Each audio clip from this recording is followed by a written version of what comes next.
Fuga rocambolesca nel territorio al confine tra Veneto e Friuli Venezia Giulia di un terzetto di ladri intercettati a bordo di un'auto rubata nella notte a Fiume Veneto.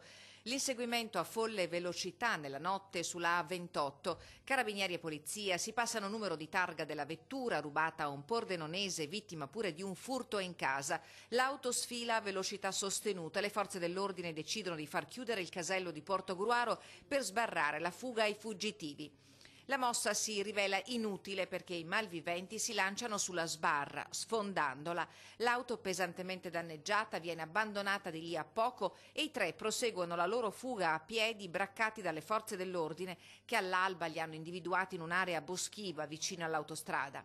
I tre, per nulla decisi ad arrendersi, hanno resistito ai militari ferendone due, fino a quando le manette li hanno definitivamente bloccati.